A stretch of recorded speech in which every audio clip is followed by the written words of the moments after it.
Welcome to the first of its kind Traffic Town Hall. My name is Tracy Taylor. I'm your host and moderator today as we've brought in the region's top officials when it comes to traffic and transportation. We have Washington State Patrol, 3 officials from 3 counties to talk about their emphasis patrols, DUI patrols, and what to expect with the new HOV lane that just got signed into law and their violations, when how much money it'll cost you if you're caught. We've got King County Sheriff's Deputy Ryan Abbott here to talk about their Marine Division, what they're doing on and off the water. Washington State Department of Transportation Ferries Division, Ian Sterling's here to talk about wait times and new construction that's happening at Coleman Dock and the Mukilteo Ferry Dock. And Bart Treese is here to talk about Highway 2 and the upcoming road projects you can expect to see this summer. So once again, thank you for joining us for this next hour. And if you have a question you'd like to have answered, please use the hashtag KIRO Traffic.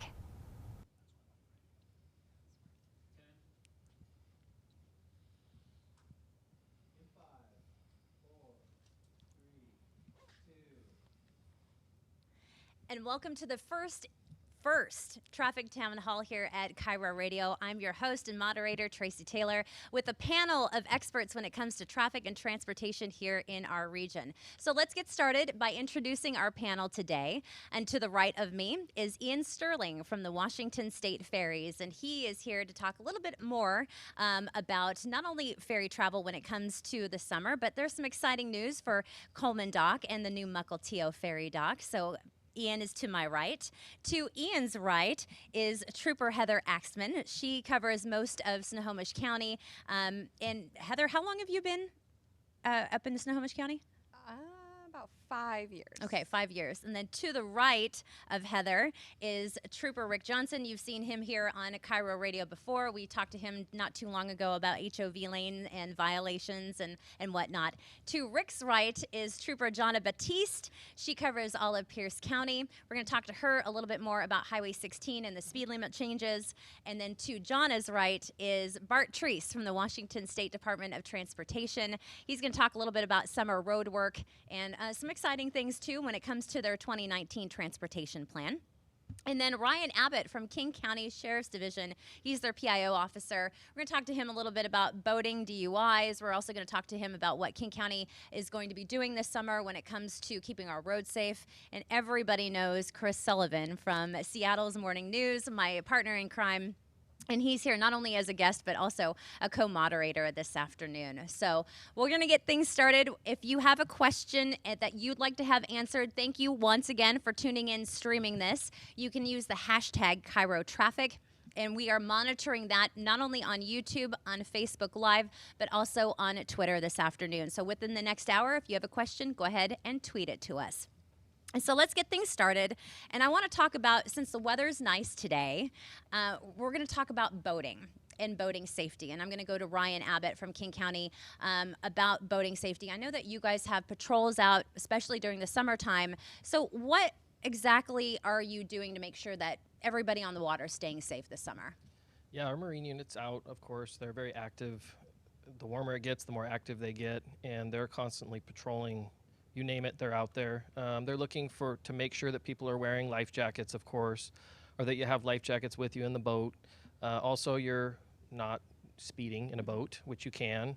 There's the no wake zones, and making sure that you're really watching how fast you're going and watching where you're going, because you have to remember when you get going in a boat, there's a lot of boats around, and the nicer it gets outside, the more people that are going to be out on the water enjoying that same area that you're in. So just making sure that you're very cautious when you're out on your boat. Have a good time is what we want. Mm-hmm. We don't want people drinking and boating, because you can get a BUI, boating under the influence, the same as a DUI.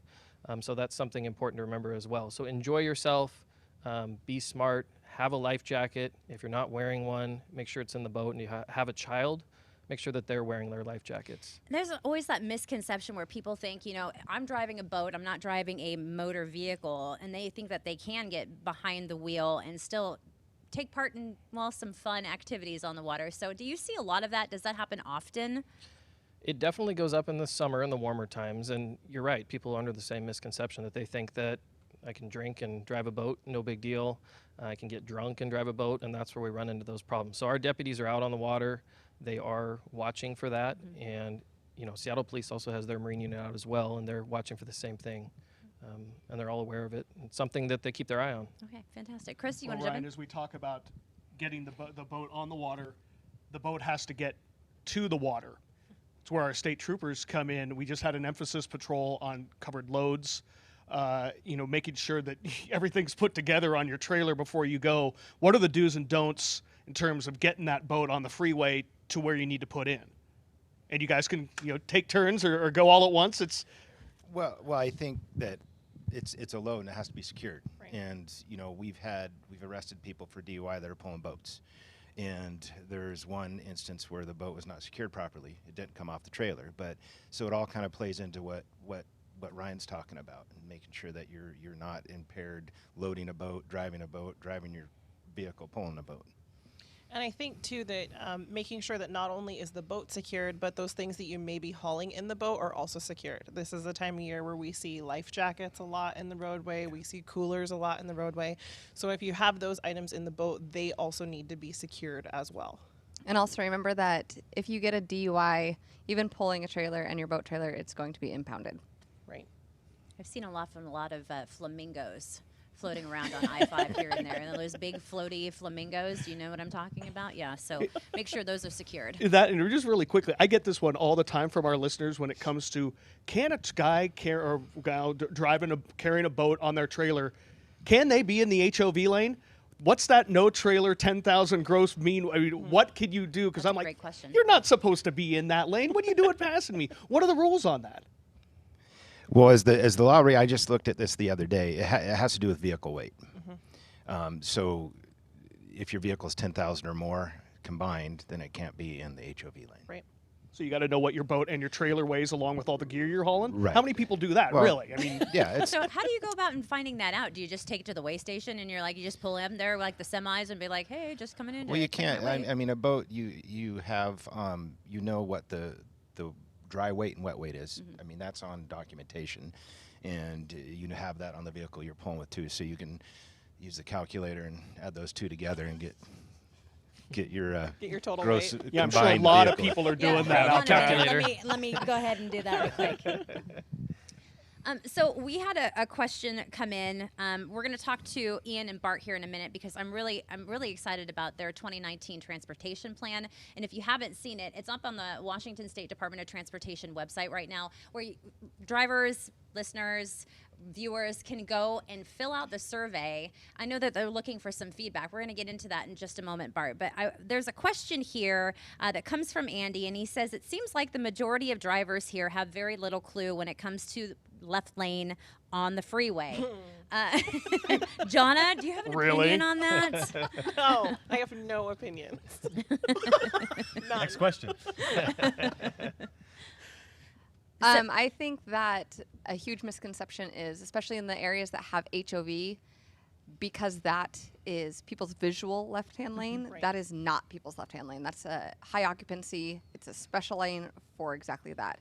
So the lane to the right of the HOV lane is going, because that's a general purpose lane, that is going to be people's left lane travel. And I know on our Twitter accounts, we have a lot of people, that gets under the skin of So many. so many people out there, and we see it, and we do a lot about it. But you have to think, when I'm behind them and I'm in a big white marked patrol car, they're generally not trying to travel in the left-hand lane. So it's Right. one of those things that we need to get out there. But we also have unmarked, quote unquote, unmarked units that are able to be out there, and they're able to catch those easier. And then in my area, the beast of King County, there are areas that are it's okay to use that left lane. There's certain areas like from I think around Boeing Field, maybe a little south through downtown, partially because some of the left side exits, and we don't want trucks going from the right all the way over. Right. So there are some exempted areas, and so I've directed a number of people to look at those.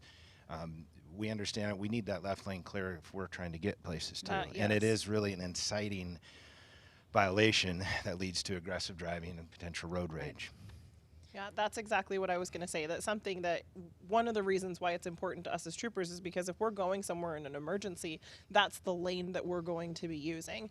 And so obviously the less cars that are in it, the safer it is for the public, the safer it is for us to get where we're going. But we also see people pull to the left shoulder because they think that that's their closest place to go, which also can potentially put them and us in a dangerous situation if we're on our way to an emergency. Okay. So let's get into the 2019 transportation plan that DOT has posted up on their website. Now, Bart, I know this is exciting because this is opening up, for drivers to kind of give you guys some feedback and to help with your planning, correct? Yeah, we want to hear from folks. We know that people use a variety of means to get around, and so we want to hear from them. And it's a way we get more information from the people who use the system and how they use the system in various ways. So that kind of feedback is really helpful for folks and for us to understand a little bit more about our customers. Okay, so when we get into traffic and transportation, we're coming into a very busy holiday weekend, especially when it comes to travel. We're going to talk to Ian about ferry wait times here in a minute, but Bart, you guys put out every year, without fail, these wonderful graphs. Now, the information that you get, is this from years past, or is this from like the previous year? I mean, or do you just collectively get it all together and then put out these graphs? It's several years worth of information. So we compile, I think it's about 6 years or so of information to make these travel graphs, and they're tools for people to plan their trips. We know it's the unofficial start of summer travel, and so Memorial Day weekend people are looking to get out of town, and we see an increase in vehicles like on I-90 across Snoqualmie Pass, US 2 across Stevens Pass, Canadian borders, I-5, the border crossing is a really busy place for Memorial Day weekend, and so is the I-5 between Tacoma and Olympia. So those are our travel hotspots in Puget Sound.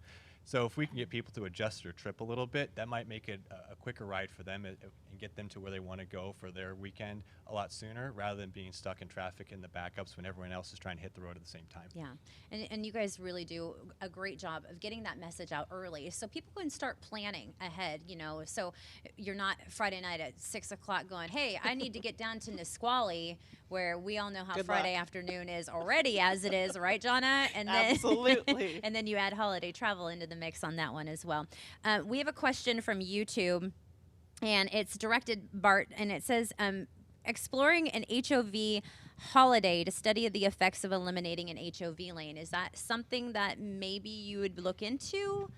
It's hard to answer that question. The HOV lanes really serve a huge purpose and a benefit for folks, especially at the really busy peak commute times. They help move more people through a limited space. And so right now we see a huge benefit for them. And we're going to keep needing to use that kind of lane to help move all those people as more people are moving to the Puget Sound area. So we're trying to make the most of what we have, and the HOV lanes are one way to do it. The off-peak times, I don't know, I don't have a good answer for that one, but we know that we really get a lot of use out of those lanes around Puget Sound. We've even built some more out in the South Sound area, 16 and I-5 for that area. So it's a huge benefit to moving more people at peak times. Certainly. All right. So, Ian, let's talk about back to summer holiday travel and ferry wait times. We know how that all ends up, especially when you're stuck there at the dock for 2-3 hours. So what is ferries doing to get that message out early enough? There's a lot of people. Bart alluded to it. Unofficial start to summer. For us, this is the main event at ferries. We'll carry 50% more passengers during the summer months than we do during the winter months, and it's quite the rodeo out there sometimes, as we all know. There's only so much capacity. 25 million people is what we moved last year. We expect to do at least the same this year. And so more and more people are riding the state ferry boats, and we actually will have fewer boats this summer than we did last summer. We're going to retire one of the older boats that wasn't funded as an additional backup this time around. The good news is there is hope on the horizon. We have been authorized to build a new boat. So we'll get some relief, but that's a couple of years out. So in the meantime, some suggestions as we're moving hundreds of thousands of people this holiday weekend. Walk aboard if you possibly can. That's always great advice. We've got room for walk-on people all the time. It's the vehicles that are going to wait, right? Some of the routes, San Juan Islands, Port Townsend, are reservation routes. So get a reservation. You don't have to worry about that type of a thing. But we expect to see some long wait times, especially Edmonds, Kingston, Seattle, Bainbridge, Mukilteo, Clinton. Those would be the routes that I'd be looking at this weekend to be pretty busy if you're traveling during the busy travel times. I have it on good authority that the weather's going to be nice too, so I'm just saying. You know, it's a great weekend to get out on the water. I mean, I was hearing, King County's efforts. If you don't have a boat, what do? You don't even have to make friends with somebody that does. You can go and jump aboard a state ferry. So, Well, you talk about the ferries, Ian. Obviously, it's what you do. The one big question I have this time of year, and I usually wait to ask you until it happens. People get out on the water. They love putting their crab pots out. We can't afford another crab pot knocking out another propeller, and because we're so thin.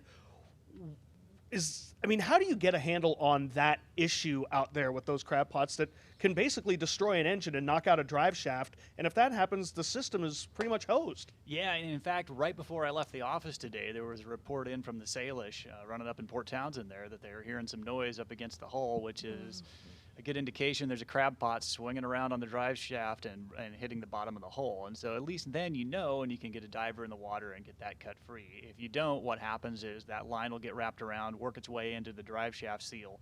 Now you get a big problem where you got to dry dock the boat. So we work with Fish and Game very closely. It's not crab, I think, and it's one of those things when you throw your pots out, you don't want to put them in the shipping lanes. You're going to lose your gear. So people that know what they're doing, they're not the ones that are doing this. It's maybe people that are new to crabbing. They go out and decide that, hey, a great place to drop a buoy would be right where the ferry comes into the dock. That's not the case. So we would encourage them not to do that. That also, it highlights just how thin you guys are in terms of having no bench when it comes to extra boats and things like that. Yeah, ferry boats are expensive. There's no doubt about it. $120, $160 million, kind of in that range for a new boat. So it's not something that we take lightly. And they're big machines that operate nearly around the clock and nearly around the calendar year out in a saltwater environment. So things do happen, especially to some of our older boats. We have boats that are 50, 60 sometimes years old. And so, it's a challenge to keep those things running. And this summer, as I say, we'll be down a boat right out of the get-go over what we had last year. So I'm going to jump in here, and another question that came up from YouTube from Chris Flasco. He says, I drive between British Columbia and Seattle weekly, and about half of it's only 2 lanes. What more can be done to get people to understand, and forgive me because I don't know this code, what is RCW 46.61.100? Is that the left lane camper? That's left lane camping. Okay, Yes. so that is the left lane camper. All right, Chris. Well, we were just talking about that, the left lane camper situation. Obviously, I know you guys have done emphasis patrols on it before. Absolutely. Is that going to continue, or are we just kind of Yes. over it? I don't No, think. Go ahead. I don't think it's just an emphasis. I know I've interacted with Chris a lot on Twitter, and it's not just an emphasis patrol when we're out there. We definitely try. We know that it's one of the commuters' biggest pet peeves. Right. We have our own personal vehicles. We're not immune to it. We definitely see it, and it is something that, like Rick said, it can cause road rage, and it causes unnecessary anger to people you don't even know driving next to you. Yeah. So we're out there all the time. It is something that is our own pet peeve, and we try to overcome it. However, there's a limited amount of us and so many of them. Well, and I think, when we publicize an emphasis, I get some questions like, well, why don't you guys look for that all the time? I'm like, we do. It's just we're trying to get it out into the forefront of the drivers' minds that, hey, we're going to reemphasize this again, the move over, slow down, the left lane camping, HOV, so secure your load. So you'll see us kind of cycle through, the different, emphasis, and a lot of them are what are the biggest complaints, like HOV. And the problem with HOV and where I work is when the violators are violating this lane, when we're getting the complaints, it's during rush hour. And where are we during rush hour? We're at crashes. collisions. So we get the frustration, and we do write a lot of HOV tickets, but it's the old, we're not there when you want us there. Right. And I think that anytime we do an emphasis are great, but they really are just that publicized reminder. Like you said, whether it be for HOB or for a left lane or move over, those are violations that troopers are looking for every day, 24/7, regardless of whether or not there's an emphasis. The emphasis really is just to get it out to mass majority that, hey, this is your friendly reminder. This is important. It does impact us as well as you guys that are traveling through. But they still are things that we're going to be looking for and stopping every day. Okay. Can you guys talk about, and Ryan, you can jump in on this too, is the catch-22 that you guys find yourselves in on the freeway is we have so little room. Sometimes the shoulders aren't wide enough. Sure. Because we're trying to add capacity here or there. The fact that if you were to pull over all the people that are doing, you would be causing congestion and backups because of the stop. So that kind of catch-22 of how far do we enforce, but that enforcement then causes congestion. It's got to be difficult to figure out what do I do here. Right. And I think that too, that there's also frustration when people see a patrol car and they see a violation, but somebody's not pulling that violation over. You have to think too that just because we don't have emergency lights on doesn't mean that we're not going to a call or that we're not en route something. And just, I mean, to be completely honest, there's just not enough of us. We can only catch them one at a time. And sometimes that's extremely frustrating, but it's one call at a time. So I have a question that came from Twitter, and it says, I've been from Tacoma to Kirkland every single day for the last year, and within the last 3 or 4 weeks, this has been the worst morning and afternoon commutes that we've seen in a really long time. Now, of course, we've had wet weather and whatnot, but this is why I'm going to ask this question to Bart. Do you find now there are more people that are frustrated with transit that are moving back into their vehicles, and we're seeing more people in their vehicles now? I mean, is there anything behind that? We haven't seen anything to that. We have seen more people move to the area.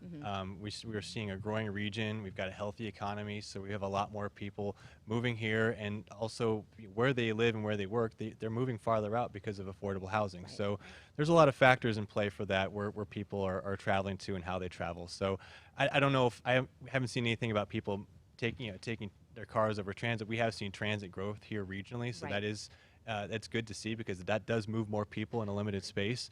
But we also see seasonal fluctuations in traffic. So as we get to the summer months, we do see a little bit of a change in how traffic behaves morning and afternoon during those peak periods. Okay. I was going to ask you, Bart, too, about kind of overriding through this whole thing is the fact that, why I kind of got into this whole thing of doing traffic reporting is once I realized that the Coast Guard was involved in our commute, and it's the geography is like, whoa, there's a lot going on here that most drivers don't think about. We are constrained by our geography.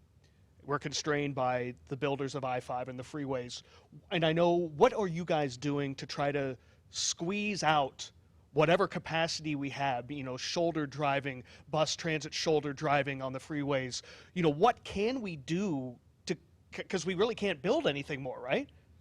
Well, there's a lot of building going on now. I mean, if you're in the construction business, now is a really good time to be in heavy highway construction or in heavy construction with all the cranes you see in Seattle. And we have a lot of work in the Puget Sound area just to take care of the assets that we have. We have all the stuff. And I-5 is, 50 years old? It's an old freeway that needs a lot of work and upkeep. And so our focus has been on preserving the system that we have, but we're also looking at trying to squeeze as much efficiency out of what we have, because there could be some more. And we've seen that we were able to move more people using express toll lanes, especially at the peak times. That works. Transit plays a part. Transit's a great partner. We've got some bus on shoulder areas there on southbound 5 that community transit is now using. So there's more improvements coming to the system. It doesn't seem like it's ever coming fast enough. But that's why we have to work together with our partner agencies to figure out if there's ways that we can give people options for reliable trips, regardless of where they're coming from. So it's a pretty complex question right there, Chris, to unpack. But I think part of it is how people use the system. When they use the system also plays a factor. We do see people adjust their trips, so we do see the commute time starting a little bit earlier and lasting a little bit longer. And we're trying to find ways that we can shave the edges off of those congestion periods to make it recover just a little bit quicker. And ramp metering is one of those tools that we use for that here in the urban areas. So let me jump in with the ramp metering, and there's a lot of questions on here about a zipper merge. And I know I've talked to Bart in the past about this. I know that's a deep sigh from a lot of the panelists right now about a zipper merge. I think collectively we all think that is just the best way to not only move traffic along, it doesn't alleviate the backups. I mean, we can all agree that it doesn't do that, but it does keep traffic moving. So with that said, how does everybody feel about that? And how do you think the media, and I'm asking our panelists, how do you think we collectively can get the message out to help drivers to start implementing that so we can start to see some improvement on our roads? Well, I'll I start- think that you've done great getting that out there, but a zipper merge is only as good as you know The people executing it. the mainline flow of traffic. So, I mean, it makes sense. You match the speed and you don't cut the gore point, which is an infraction, We know because that one. causes somebody to hit brakes, and then it just continues like a chain reaction. That happens a fair amount through the Eastgate area. We never used to have a rush hour from Issaquah through that area. We do now because people are moving further east and they're commuting into where the businesses are. I ahead, think John. also learning the signage, that not every merge is a zipper merge, which is also confusing to people. And a zipper merge is specifically designed for high traffic volumes because it works best when traffic is slower. When traffic is free and open, you wouldn't really find the need to zipper merge. And so again, I think that you guys are doing a great job, and we appreciate you partnering with us to be able to get that education out there continuously, because it is confusing, quite frankly, especially when you have more than one way to get on the freeway or more than one sign, and negotiating between the two of those and when one's appropriate and when the other's not. So with the zipper merge, you're looking at making the most space with what you have. So if you've got 2 lanes to go to one, you can have a long backup with people trying to merge early on, or you can have the late merging, which is the zipper merge, and you can make your backups are reduced. And it takes teamwork because we're all in this together, and so it's drivers playing nice with each other and being courteous on the road, and knowing that you're both going to get through the area. It's how you get through the area, it's up to you, and understanding that folks are gonna merge in at the last minute. It's just kind of knowing the rules of the road, which is helpful. And we've seen a lot of interest in the zipper merge because it's kind of it's an interesting term, zipper merge. And it's always it kind of pops up at weird times, and so the novelty, I think, is still there, and people like introducing the topic and understanding, trying to figure out what does it mean to zipper merge. But when you and I talked earlier, Tracy, about this, it really does help provide more predictability in when people are actually going to merge, rather than somewhere in the middle part of the line where they're like, oh, I see a gap, I'm going to go for it. Is this person going to look for me? So it does provide that predictability and helps reduce those backups a little bit. So it does take more than one person to make it work, and so it's just being a good neighbor on the road. So leading that into the next place where I'm going with this one is that a lot of people feel like when you merge in and you do the zipper merge, it does cause a little frustration, a little anger, and we've seen a rise when it comes to road rage incidents just recently. So I'm going to direct this question to Ryan. Ryan, have you noticed this? I mean, and what's a simple way? I mean, we're not going to solve road rage. Everybody's different, especially when you get behind the wheel. But what's the deal on this one? Have you seen an uptick in this?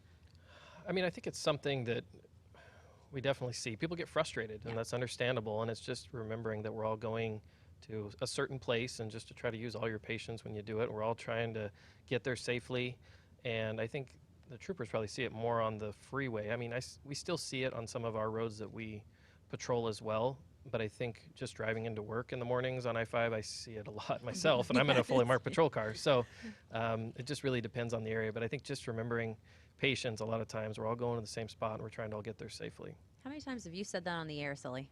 I can't keep track. Yeah. I mean, the bottom line is, and I've said this so many times, is if we just treated all the other people in the cars around us as if our mom was in that car, or our husband, or our wife, or our kid, or our grandparents. If you like your mom, is that or not. I mean, or someone you don't hate, like Rick.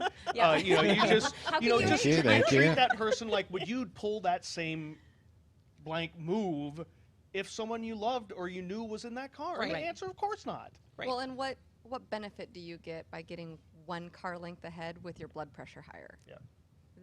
That's, you don't even know that person, and you're willing to ruin your whole mood for this person you don't even know. Well, and driving in itself is just this giant trust exercise with a bunch of strangers. Right. I mean, realistically. And we all have to realize we all have somewhere to go. We all have someone to see. We all have something to do, and we're just doing the best that we can to get there. Just be nice. And I think that some of the aggressive driving that I've been involved in, not doing it, but involved in, have been with somebody thinks somebody slighted them, and they didn't mean to. I mean, Right. we like people, and we would love all people to use their signals. If somebody doesn't signal lane change, one guy got mad because it didn't signal lane change. Somebody was driving on the shoulder, and so we had somebody else taking their hands and ran that car off the road, ended up on the side of the car. So it's just, if somebody's passes you on the shoulder, they're violating something that it's not your job to go after them. But and a lot of times it's something that they didn't mean to do, cut somebody off. Right. All right, loaded question because we've kind of touched on it. We've touched zipper merge and left lane camping, so you can't use those two. What is the next biggest driver behavior that you see out there that drives you insane? Cutting the gore point. Oh, that's my favorite That's one too. a great I don't one. like And that at explain. A all. lot of people may not know the gore point jargon. Yes. Explain that one for us, So any on or off ramp, there is that triangle that's notated by a solid white line, and it's basically telling you where the road is and where it's not. And you have a lot of people that, especially if they're joining onto the freeway, they will cut across that triangle section to try to find their place in line or force their place in line. And we see that is the beginning of a number of road rage incidents because it's technically not part of the road. Right. You're not supposed to drive there. What's the ticket on that one? 411. Yeah, it's driving on the shoulder or it's wheels off roadway. Yeah, Yeah. so Okay. there's a couple different ones. Ouch, $411. Because the lines are there, like she said, to know that's shoulder. Yeah. I mean, you can't drive on the shoulder. No. But essentially, that's what it's. It's also not, I lost the wordage. It's basically failing to pay It's, attention to road signs or however. they Yes, put it. yes. Yeah, it falls under that as well. There's a number of different gifts you can give somebody that crosses We're the crossing the point. barrier because technically that solid white line constitutes as a barrier. Right. That's the $411 one. I have a really obvious one you guys forgot. Cell phone use. That was Texting fun. while driving. Yeah, that's I think another my one. favorite is when I pull up next to them, don't realize, and I look over and they just drop their phone. Yeah, that's true. So Can't I know if unsee you that. have a broken phone and a $136 ticket, or it's Yes. lost in the Console. somewhere Yeah. in the nowhere. You ever land see of your- people at a stoplight when they're like, the light's red, and you can tell they're at their lap, they're looking at their lap down there, and then All all the of a sudden time. the light changes and everyone else is going, but they're there finishing their message. Yes. Or even even though they driving down know. the road and they're Yeah. constantly looking down because they think that the phone's not out of, or it's not in view. You're not sitting there admiring your pants. Like, we know what you're doing. Right. Well, and especially in stop and go traffic, which is one of the most dangerous places that you can do that. I was commuting home the other day, actually from Seattle, and same thing. A guy right next to me, a young man, was on his cell phone. He realized that I was right next to him, looked at me, did not pay attention to the fact that the car had stopped in front of him, oh. and I watched him crash into the car in front of him. So it was your fault. Yeah. He clearly did not get him stopped quick enough so that he did not crash into the car in front of him. Everybody was to fine, kind of thankfully. lead but- into that's all distracted driving. We're coming into what is nationally known as the 100 deadliest days, and Right. that's right after Memorial Day, because now you have teens that are out for the summer, and none of us are immune to it, but teens nowadays, that is Lifeline. their lifeline. Yes, They absolutely. if that dings for the social media or a text or whatever, they're going to look at it. And to have that behind the wheel, statistics are 4,000 teens a year lose their life to distracted driving behind the wheel. Yeah, that's Right. crazy. And that is an Right. absurd amount. One is too many, but to know that 4,000 families have been destroyed for something that is so preventable Right. is one of my huge pet peeves, and something that I often talk at throughout the schools of my region. So in a period of a day, and the accidents that you guys get called out to, how many of those are distracted driving accidents? I think the majority of collisions, at least in rush hour especially, are distracted driving, whether they're distracted by trying to find their sunglasses, change the radio, screaming at their passenger, trying to hit their kids. I mean, there's nicely. Okay. They're trying. It's just anything can distract. That's, you. really, you could define any collision as a result of distraction. Or the small dog that's on their lap and it's jumped across Right. it. Wow. Right. If there can You're be distracted from driving. Sure. Whatever it is that caused you to crash still constitutes as a distraction. Okay. And of course, there's collisions that are due to impaired driving, Right, speed sure, related, sure. that kind of too. But out here during rush hour especially, I think it's distractions. We could talk to Ryan about that too. I mean, considering the amount of roadway you have in King County that is dark and is quiet and speeds go up. Talk about the difficulty of that and just the challenges that you have in a county, especially in the unincorporated points. I mean, people forget how big. I was driving to Leavenworth the other day. I'm like, I'm back in King County? How did that happen again? It goes a Sometimes while. getting So, I troops mean, help. Sure. there are extra things that go along with that distraction when you don't have streetlights and you have dark roads and they're long and they're windy. Yeah, and people travel fast when they think they're out in the middle of nowhere, and that's where we find people crashing into houses and businesses on the side of the road.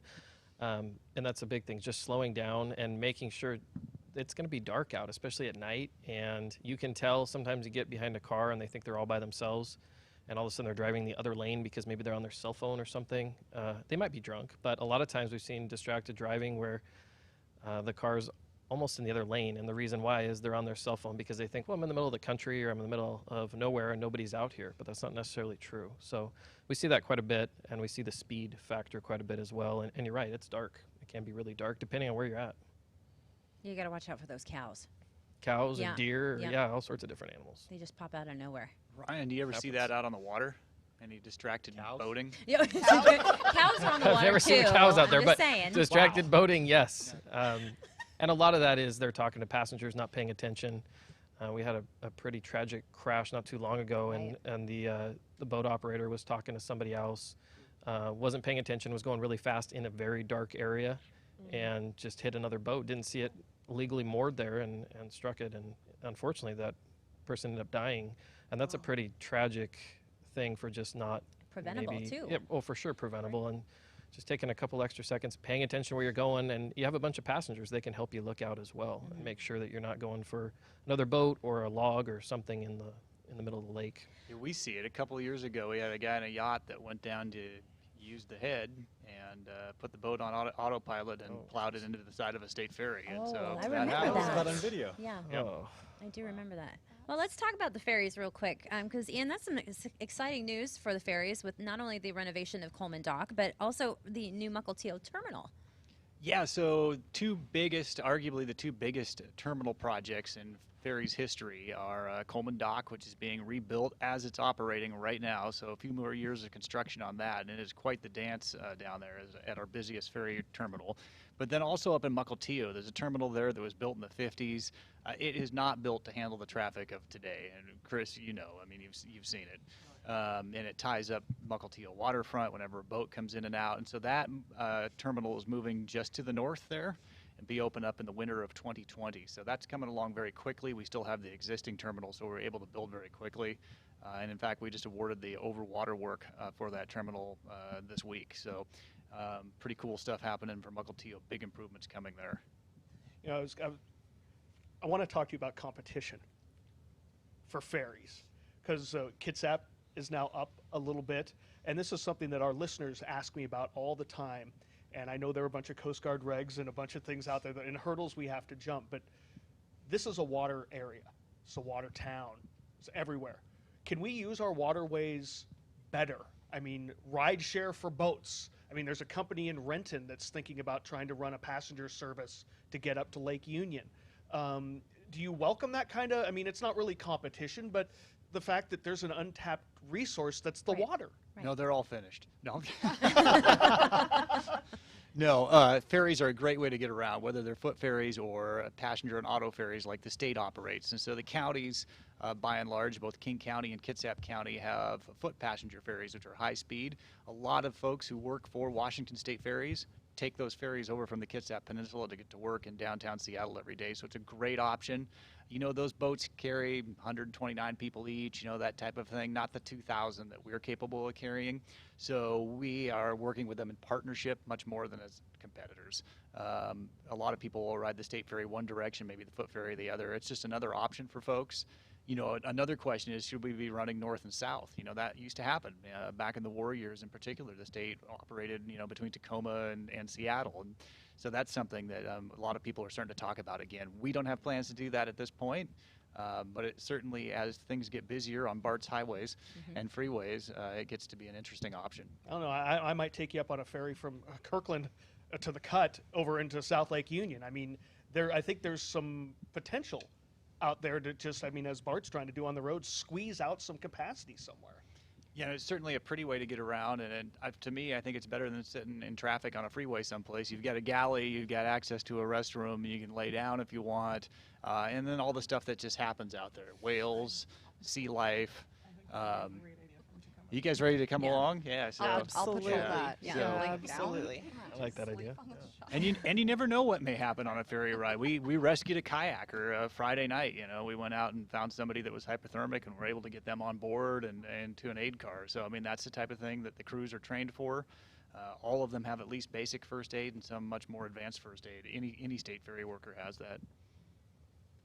So I'm going to jump in here with the what everybody talks about during the summertime is being stuck behind road work. And yeah, we're talking about not only Revive I-5, where it caused some pretty big backups, not only last summer, but going into this summer, Bart, I've noticed that it's kind of scaled back a little bit. I know you guys got a lot of work done when it came to Revive I-5, but the work's not finished.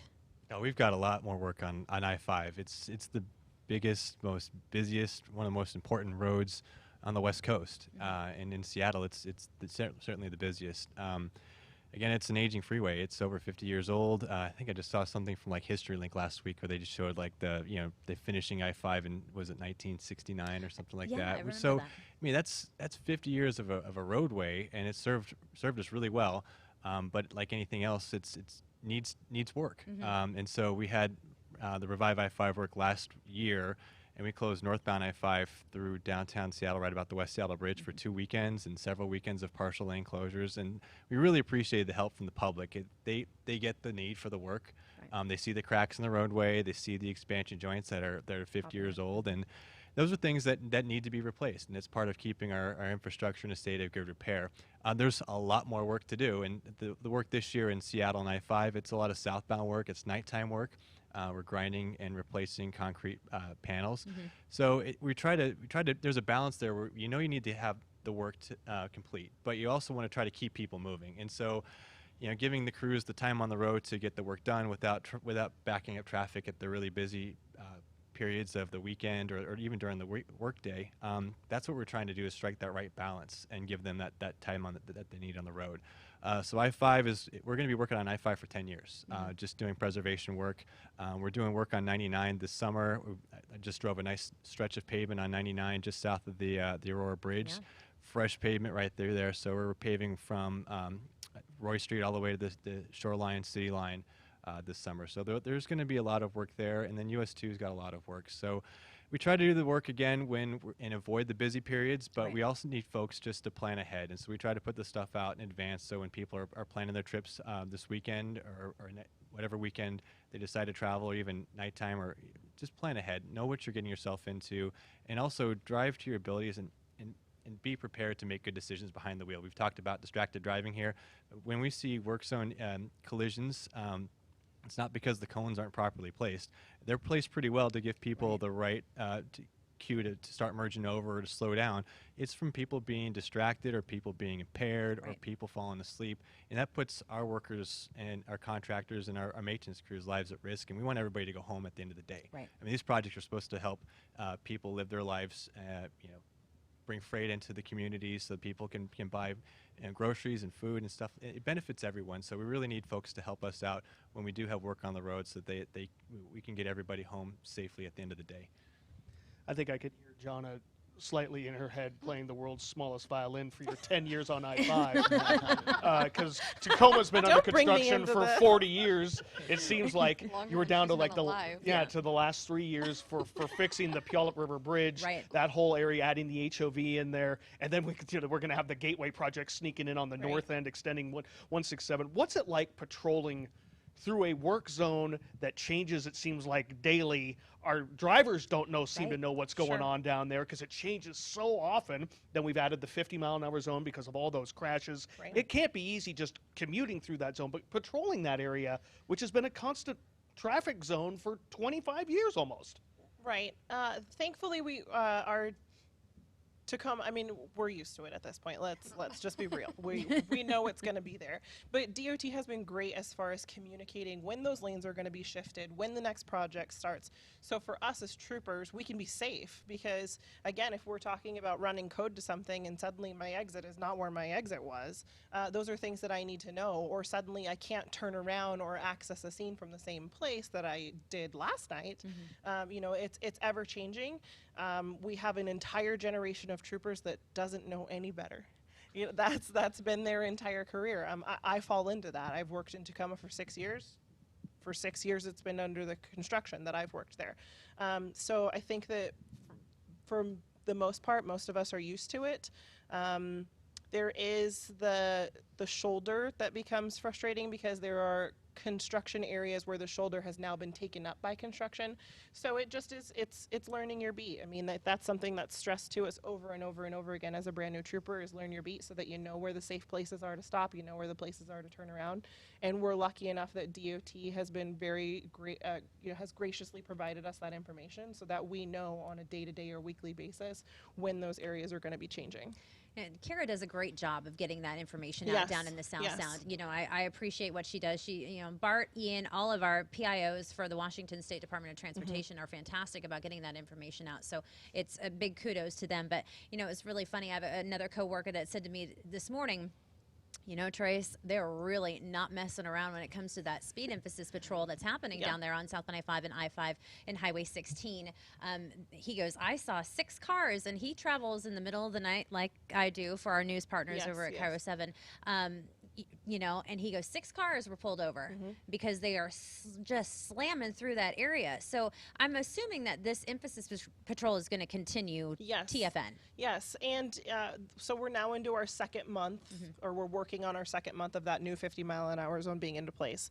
The first month, we saw a dramatic decrease in the number of crashes that troopers are responding to through that area, which that stretch is collision prone. Even prior to it being under construction, it was still collision prone. Right. So to see that change, what, through education, through the speed limit reduction, through troopers being out there and being visible, at this point right now, I mean, fingers crossed that the second month of stats shows the same thing, but it's working.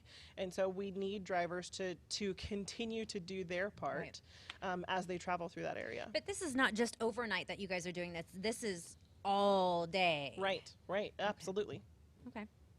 I got a question from Twitter. Okay. Here, going to change the topic just a little bit. It's from Island Living, at Island Living on Twitter. Has the state ever considered a bridge to Whidbey Island? Now, I know it'd have to be really tall because of all the ships that go through there, but someone's asked, why can't we build a bridge, or why don't we build more bridges to our islands? I guess I hear occasionally, but this one specifically to Whidbey. Yeah, I can answer that. And yeah, up in Ferry's headquarters, there's a giant map from the 1950s that shows where all the bridges and freeways are going to go to all these islands, whether it's Vashon, whether it's Whidbey Island, whether it's over to Edmonds. And yeah, there were plans back in the 50s to basically put freeways into all of those places, and those plans went away. Partly due to logistics. As you say, you'd have to get up pretty tall, and you don't want to impede the big container ships and things that come into Puget Sound. So you have those challenges, but you also have communities maybe that aren't ready or want that many cars coming into their community. Can you imagine, you know, already Bainbridge, for instance, gets a lot of cars coming through every time we have a boat come in and dump a couple hundred cars off. Well, change that to 2,000 cars an hour, for instance, if you have a tunnel or a bridge. That's a different situation, and they just don't have the infrastructure at this point, and maybe don't want to have that, you know, from a lifestyle perspective. If I could add on to that, we have a lot of bridges and structures in the state, and some of them are old, and so you know, our priority is taking care of what we have. And so building new bridges, that adds to our inventory of items that we need to maintain and keep up in a state of good repair. So, you know, there's a balance there of like how much more do you need, and so what is the need that you're trying to solve? I mean, Whidbey Island, you've got a couple access points with 2 ferry docks on the island, plus you've got 20 that takes people over there to Deception Pass. So, I mean, you have to look at, well, what's the long-term plan? How do people travel now? What are our needs transportation-wise? And is it really the best use of our funds for that purpose? Those are questions, decision makers ask, and we're happy to help provide technical information. But I mean, we've got a lot of stuff that we really need to keep taking care of, and we don't have enough money to take care of everything that we need to at the level we want. So I've got a question here that came from Dan on Facebook, and he said, since I started driving at 16 years old, I'm now 33, and I can definitely tell the general flow of traffic is a little bit faster when it comes to speed. It's almost like the speed limit now is 70. Has the state looked at changing all state highways to 70 miles an hour? Do you guys find yourself with a lot of speeders lately? You know, I've been doing this for a few years, 28. Really, that many? And there's always been speeders. He And- started when he was 8. Yeah. Yes. Thank you. Pay you later. There's always been speeders, and what I've noticed, well, now it's hard to speed during rush hour, of course. Right. But there's always been speeders, and the flow of traffic, that's one of our best excuses we get from people. Everybody else is doing that. I mean, in reality, we're looking for the cars that are aggressively passing everybody else. We'll take them over, somebody else. But we understand that nobody tends to do exactly the speed limit. Right. We're not going to tell you, because we get asked, well, what's the magic number? Is it 5, 7 miles an hour over? And I'm like, what's the speed limit? That's the magic number. Right. Yeah. So, and there, we have a lot of distractions in our vehicles and with our job trying to watch things going on. So, I mean, we're going to see somebody on the phone speeding, we're going to probably stop them, and that's multiple violations. We're looking for collision-causing violations, but yeah, there's still speeders, and there'll always be speeders, but I don't necessarily think there's more than there has been throughout my career. Okay. I agree. I don't think it matters what you change the speed limit to. There are rule breakers and there are rule followers. Sure. There will always be speeders out there. Okay. We're winding down when it comes to our time, but if you are just joining us or you're catching some, like the tail end of this, you can still chime in with a question. You can use the hashtag KIRO Traffic. We're going to take obviously a lot of this offline too, and we're going to still get your questions answered, so feel free to send those in to us. But as we kind of wrap things up for the afternoon, first off, thank you again for being here and being a part of this, because I know our listeners find it as a value. And we get a lot of questions, and a lot of questions that Sully and myself can't answer, and that's why we brought you here today. So that's not only important to us, but to our listeners as well. But I want to end on a kind of a fun note, and I want to know, what is the craziest thing? I know, Rick, you and I have talked when we did the HOV lane situation. We talked about somebody thought her dog was a person and was driving in the HOV lane, and she was legitimately trying to make a case. Wait, that doesn't count? No, Or when, it doesn't when count. a woman is pregnant. I've had that one too, that they're carrying good. too. That's a good one. But I want to know, the craziest thing that's ever happened to you while you're on a beat, while you're in the field. Now, Bart, the craziest thing that you've seen at a work site, or what you've heard on the ferries. And I legitimately want to know the craziest things that you guys have seen or heard. Where do you want to start? I brought a prop of Seattle Met magazine, and in this magazine, there's a lot of stuff about ferries this month. And one of the stories is about, and in fact, KIRO Radio has covered this. Back in the 90s, there was a rock concert in Seattle. The last sailing to Bremerton, things got out of hand, and essentially a riot started on board. Oh. With a woman that did an impromptu striptease. A Bremerton police officer tried to stop that. The crowd didn't like it, chased the police officer into cruise quarters. A gun was drawn. They grabbed the fire axe and began to chop the door down. Oh my God. In the All right, meantime- ferries are a lot of fun. Wow, it's a In the party on meantime- the boat. According to the magazine, there is a young person that decided to relieve himself on the wall of the ferry. Oh, boy. And apparently, this is the part that I didn't know.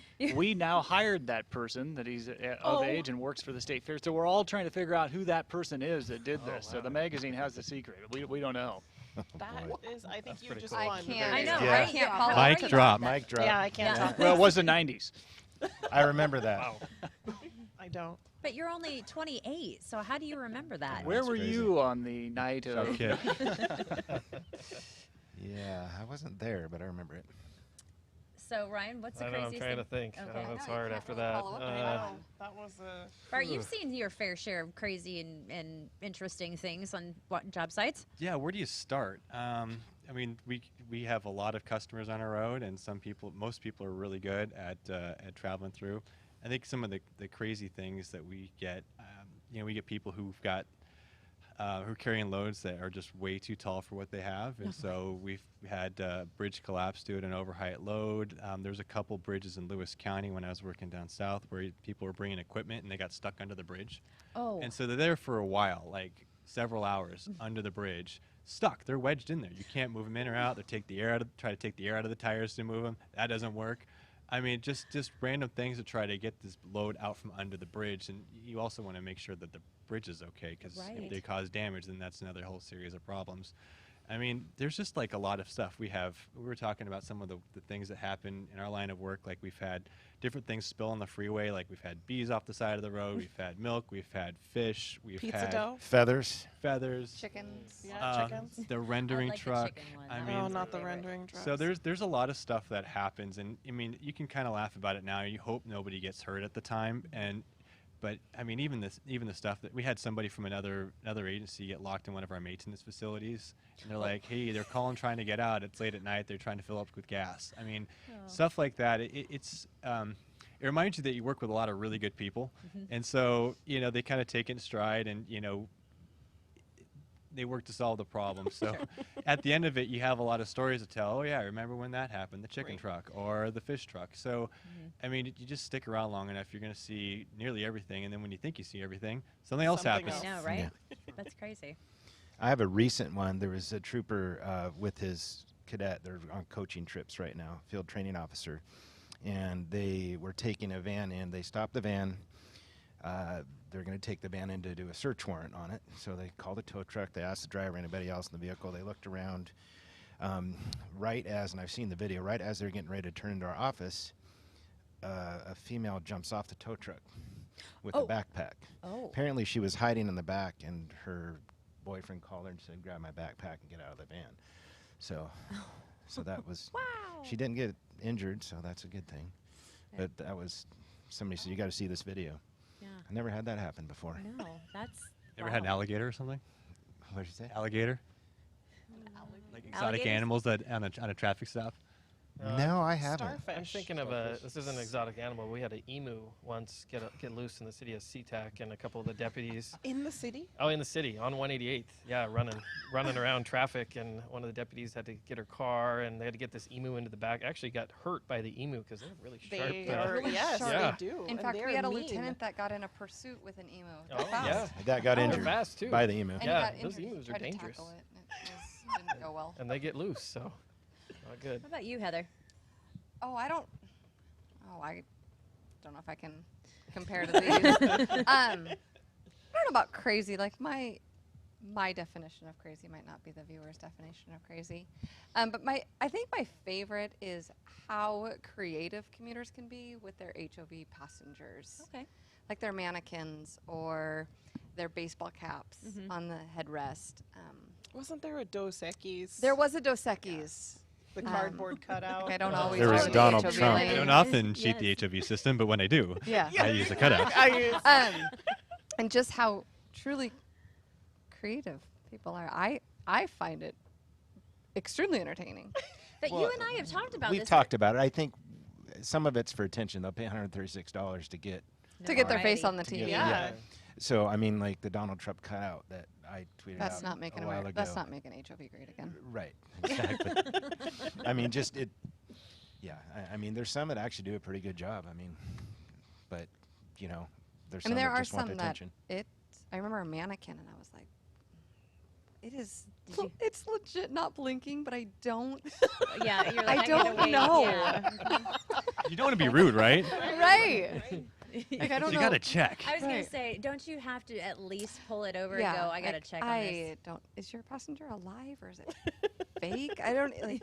That's Got a Norman Bates impressive. thing How do going you ask on. that question? Exactly like that. I'm pretty candid. Like I don't just really. trying I to, don't like- really sugarcoat too much. How's in your my life. passenger feeling today? Is that They what look you a say, little Rick? pale. Is that what you would say? I've never had that. I've never had that happen. So usually it's just pretty glaring. Have you had anything like that before? No mannequins. No full-on Okay. mannequins. But we did have a Halloween skeleton, so that was kind of obvious that it Okay. wasn't a real person. Okay. Just a skinny person. Well, on that note, it's time for us to wrap things up. Again, you guys, I really appreciate you taking the time. I know you guys are busy, fighting crime and keeping the roads safe and making improvements and getting people up, across the water. So again, I appreciate that. He's just a coach, so he has to be here. So No matter what. I'm your coach. I get you through it. Get you Yes. through it, boys. Yes. Carols, yeah, let's go. we When can wants do the it. Gipper? We've Let's been go. called- We've been called girls. Yeah, it's true. But again, a I'm lot glad of to be here. Thanks for having me, Tracy. Yeah, I appreciate that. So again, this conversation is going to happen offline. If you still have questions, please use the hashtag KIRO Traffic, and you can rewatch this. We're going to keep this up on our YouTube page as well. Thank you again for not only chiming in, but tuning in and being a part of our very first Traffic Town Hall. This is not the last one. I promise you that we will be doing another again really, really soon. Again, thank you for being a part of this, and we will see you next time.